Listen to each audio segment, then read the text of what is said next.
Hello everyone, welcome to the Easy Law 8. So today we are going to discuss the topic the President. Pakistan constitution 1973 का जो article 41 है उससे लेकर 49 तक जितने भी आर्टिकल्स हैं वो सारे डील करते हैं द प्रेसिडेंट के साथ. So let's start from the article 41. The president. There shall be a president of Pakistan who shall be the head of the state and shall represent the unity of the Republic.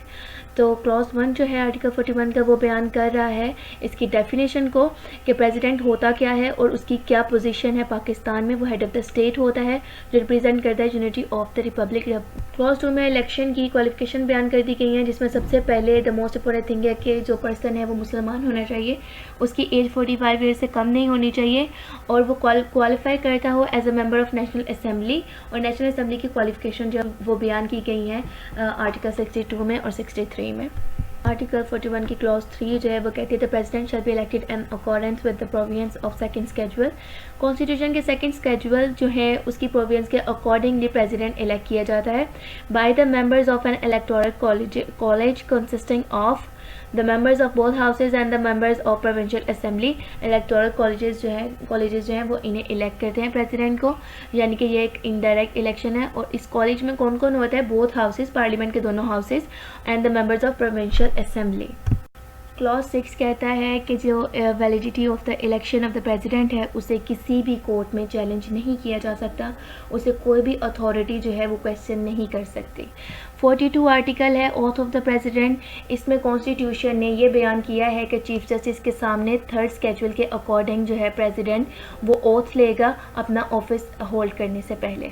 इसमें ये बताया गया article 43 में कि clause 1 में कि जो president है वो किसी भी किस्म का ऑफिस ऑफ प्रॉफिट होल्ड नहीं करेगा पाकिस्तान में और ना ही कोई ऐसी पोजीशन कैरी करेगा जहां पर उसको सेपरेट से कमाई है, जहां पर उसने पैसे कमाने शुरू किए हों. क्लॉज 2 कहता है कि जो प्रेसिडेंट है वो ना तो पार्लियामेंट और ना ही प्रोविंशियल असेंबली के मेंबर के इलेक्शन में कैंडिडेट हो सकता है, लेकिन अगर इन दोनों में से किसी एक का मेंबर जो है वो एज अ प्रेसिडेंट इलेक्ट हो जाता है तो फिर एट द डे जिस दिन वो ऑफिस ज्वाइन करेगा, जिस दिन वो ऑफिस होल्ड करेगा, उसकी जो सीट है वो वैकेंट हो जाएगी. Article 44 term of office of president. Clause 1 subject to the constitution. Constitution कहता है the president shall hold office for term of 5 years from the day he enters upon his office. 5 साल का जो है इसका दौरानिया है जो होल्ड करेगा ऑफिस. प्रोविजन यहाँ पर ये है that the president shall notwithstanding the expiration of his term, अपनी एक्सपायरेशन के बावजूद continue to hold office until his successor enters upon his office. जब तक कि अगला प्रेसिडेंट आकर ऑफिस होल्ड नहीं कर सकता, अपनी एक्सपायरेशन के बावजूद पुराना प्रेसिडेंट ऑफिस होल्ड कर सकता है. ये प्रोविजन कॉन्स्टिट्यूशन ने दी है. क्लॉज 2 कहता है subject to the constitution a person holding office as a president shall be eligible for re election to the office but no person shall hold that office for more than 2 consecutive terms. Clause 2 कहता है कि जो एक president है वो 2 term से ज़्यादा री इलेक्ट नहीं हो सकता. Clause 3 the president may by writing under his hand address to the speaker of the national assembly resign his office. Clause 3 कहता है कि प्रेसिडेंट अपने टर्म खत्म होने से पहले भी रिज़ाइन कर सकता है, लेकिन रिज़ाइन करना उसने कैसे? उसने रिटन एड्रेस करना है to the speaker of national assembly.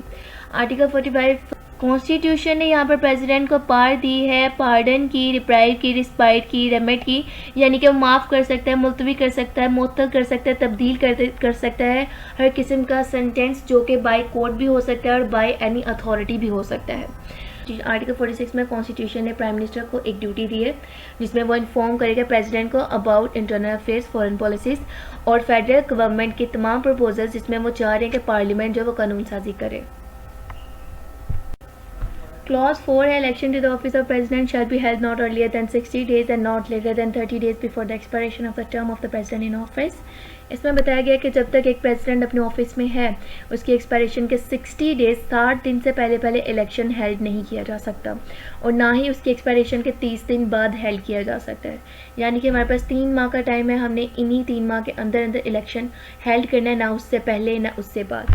और यहाँ पर प्रोविजन है कि if the election can not be held with in the period aforesaid because the National Assembly is dissolved, it shall be held within 30 days of the general election to the Assembly. Provision में ये है कि अगर उन 30 days के अंदर अंदर नहीं इलेक्शन हेल्ड किया जाता, तो फिर अगर नेशनल असम्बली भी डिज़ोल्व है, तो फिर जब नेशनल असम्बली के जनरल इलेक्शन होंगे उन्हीं 30 डेज़ के अंदर अंदर जो है वो प्रेसिडेंट के भी इलेक्शन होने ज़रूरी हैं। क्लॉज 5 है, an election to fill a vacancy in the office of president shall be had not later than 30 days from the occurrence of the vacancy. जब कि एक ऑफिस वैकेंट हो जाएगा तो उसके 30 डेज़ के अंदर अंदर बहुत ज़रूरी है कि इलेक्शन हेल्ड करना है। यहाँ पर भी प्रोविजन जो है वो बिल्कुल सेम है कि अगर उन 30 डेज़ के अंदर नहीं हो रहा तो फिर नेशनल असम्बली के इलेक्शंस जो होंगे, जनरल इलेक्शंस, उनके 30 दिन के साथ साथ जो है प्रेसिडेंट को हम इलेक्ट करेंगे।